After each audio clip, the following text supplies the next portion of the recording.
कहानी की शुरुआत एक सर्द सुबह से होती है। हवा में नमी है और सूरज की हल्की किरणें अभी ठीक से फैली भी नहीं है। ड्रासा नाम की शार्प शूटर एक पुरानी सुरंग के अंदर बैठी है। उसकी सांसें धीमी है और दिल की धड़कन बिल्कुल शांत। वो कोई आम इंसान नहीं बल्कि एक प्रोफेशनल कॉन्ट्रैक्ट किलर है। घंटों से उसकी आंखें एक ही जगह टिकी हुई है, एयरपोर्ट के रनवे पर। उसका लक्ष्य था एक सरकारी अफसर जिसने देश की सुरक्षा से जुड़े कुछ अहम दस्तावेज लीक किए थे। जैसे ही वो सरकारी प्लेन रनवे पर आया, ड्रासा ने अपनी राइफल उठाई। उसकी उंगलियां ट्रिगर पर किसी कलाकार की तरह थीं। एक ही पल में कई किलोमीटर दूर से उसने एक परफेक्ट शॉट लिया और टारगेट को खत्म कर दिया।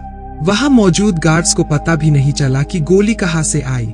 ये काम ड्रासा की काबिलियत का सबूत था, पर उसके दिल को ये काम बहुत भारी लगता था। मिशन पूरा होने के बाद वो सीधे अपनी माँ की कब्र पर जाती है। ये उसकी सबसे पसंदीदा जगह थी जहाँ उसे सुकून मिलता था। वहाँ उसके पिता पहले से ही उसका इंतजार कर रहे थे।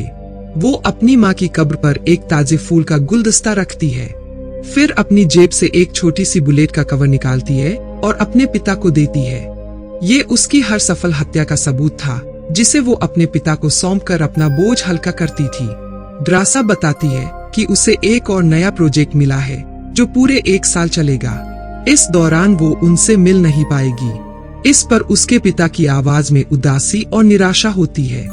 वो कहते हैं कि वो हर साल आती है, उन्हें ये बुलेट के कवर देती है, लेकिन अगले साल शायद वो नहीं मिल पाएंगे। उन्हें कैंसर है और वो अब आखिरी स्टेज पर है। वो कहते हैं कि अगर वो कैंसर से नहीं मरे तो 14 फरवरी को अपनी जान ले लेंगे, क्योंकि उनकी पत्नी की मौत के बाद उनके पास जीने की कोई वजह नहीं बची। ये सुनकर ड्रासा की आंखें भर आती है। ये उनका सबसे दर्दनाक अलविदा था। दूसरी तरफ कहानी का दूसरा नायक लेवाई अपनी जिंदगी के सबसे बुरे दौर से गुजर रहा है। वो एक पूर्व आर्मी स्नाइपर है जिसने अपनी सर्विस के दौरान 200 से ज्यादा लोगों को मारा था। ये यादें उसे हर रात सताती थीं। नींद उसकी आंखों से कोसों दूर जा चुकी थी। एक रात जब एक भयानक सपने से उसकी आंख खुलती है तो वो अपना घर छोड़कर समुद्र के किनारे आ जाता है। वो अपनी डायरी में कुछ लिखने लगता है ताकि अपने मन के दर्द को कम कर सके। तभी उसके फोन पर एक मैसेज आता है। उसे एक मिलिट्री बेस में बुलाया गया था जहां उसे एक सीक्रेट मिशन पर भेजा जाना था। लेवाई वहां पहुंचता है और उसकी मुलाकात लेडी बार्तो से होती है। बार्तो उसे बताती है कि वो दुनिया के सबसे बेहतरीन स्नाइपर में से एक है। लेवाई को अजीब लगता है कि एक रिटायर्ड सैनिक को इतने मुश्किल मिशन पर क्यों बुलाया जा रहा है। बार्तो उससे एक ऐसा सवाल पूछती है जो उसे अंदर तक हिला देता है। अगर तुम इस मिशन पर गए तो क्या तुम्हें याद करने वाला पीछे कोई है? लेवाई कुछ देर के लिए खामोश हो जाता है। उसकी आंखें अपने अतीत में खो जाती है जहां उसने सब कुछ खो दिया था। वो सिर्फ नहीं कहता है। बार्तो उसे 1 साल के मिशन के लिए तैयार होने को कहती है। लेवाई को बेहोश करके एक प्लेन में ले जाया जाता है। उसे कहाँ ले जाया जा रहा है और उसका मिशन क्या है, इस बारे में उसे कुछ नहीं बताया जाता। जब लेवाई की आंख खुलती है तो वो खुद को एक प्लेन में पाता है। उसे एक सोल्जर बताता है कि उन्हें एक ऐसे इलाके में जाना है जहाँ कोई भी नहीं जा सकता। वो सोल्जर लेवाई से उसकी आईडी और घड़ी ले लेता है और कहता है कि उसे 32 किलोमीटर पैदल चलकर अपने मिशन वाली जगह पर पहुंचना होगा।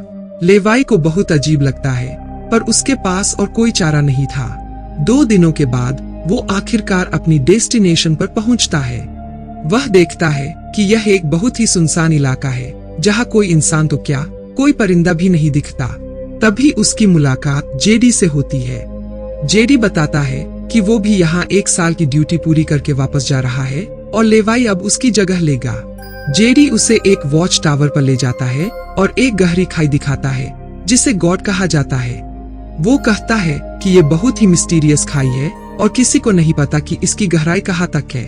लेवाई का काम बस इस खाई की पहरेदारी करना था। जेडी उसे यहाँ के सख्त रूल्स बताता है, जैसे बाहर की दुनिया से कोई कांटेक्ट नहीं और सामने के टावर में रहने वाले गार्ड से कोई बातचीत नहीं करनी है।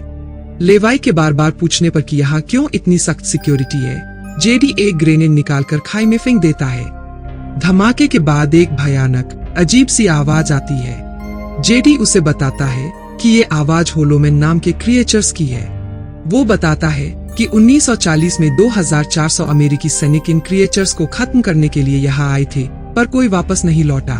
ये सब बताने के बाद जेडी वापस जाने की तैयारी करता है, लेकिन जब वो हेलीकॉप्टर में चढ़ने वाला होता है तो हेलीकॉप्टर में बैठा सोल्जर उसे गोली मारकर नीचे गिरा देता है। लेवाई को ये देखकर समझ आ जाता है कि यहाँ से कोई जिंदा नहीं लौटता।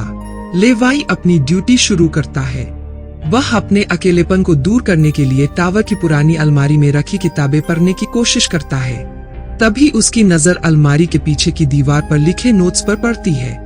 ये नोट्स उन सभी गार्ड्स के थे जो यहाँ पहले रह चुके थे। हर एक नोट में अकेलेपन, डर और होलोमैन के खतरों का जिक्र था।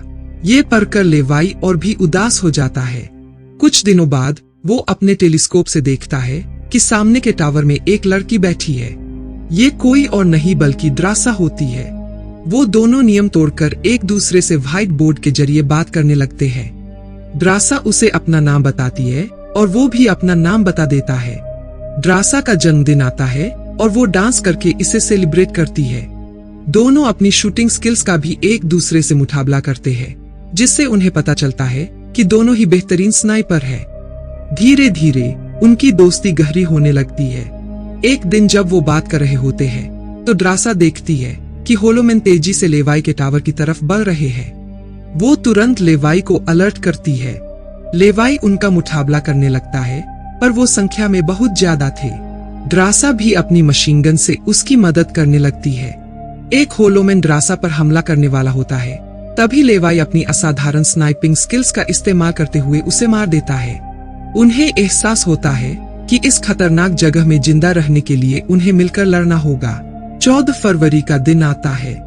द्रासा बहुत उदास होती है क्योंकि उसके पिता ने इसी दिन अपनी जान लेने का फैसला किया था। वो लेवाई को बताती है कि वो बहुत अकेला महसूस कर रही है। लेवाई खुद को रोक नहीं पाता। वो द्रासा से मिलने का फैसला करता है। वो एक रॉकेट लॉन्चर से रस्सी फेंककर उसके टावर पर जाता है। द्रासा उसे देखकर बहुत खुश होती है। दोनों रात भर बातें करते हैं। द्रासा अपने पिता के बारे में बताती है और लेवाई अपने बुरे सपनों और पुराने दिनों की कहानी सुनाता है। वे दोनों एक साथ डांस करते हैं और एक दूसरे के और करीब आते हैं। अगली सुबह लेवाई अपने टावर पर वापस जा रहा होता है। तभी एक लैंडमाइन फंस जाती है और उसकी रस्सी टूट जाती है। लेवाई खाई में गिर जाता है। उसे गिरते देख द्रासा अपना पैराशूट लेकर खाई में कूद जाती है। द्रासा किसी तरह नदी के रास्ते बाहर निकलती है, जबकि लेवाई एक पेड़ पर गिरकर बच जाता है। नीचे उतरने के बाद वह देखता है कि एक बड़ा कीड़ा उस पर हमला कर रहा है। पेड़ की टहनी टूट जाती है और वो नीचे गिर जाता है, जहाँ पेड़ की जड़ें उसे जकड़ लेती है। तभी द्रासा वहां पहुंचती है और अपनी चाकू से इन जड़ों को काटकर उसे बचाती है। वे दोनों एक साथ खाई के अंदर का अजीब और भयानक नजारा देखते हैं।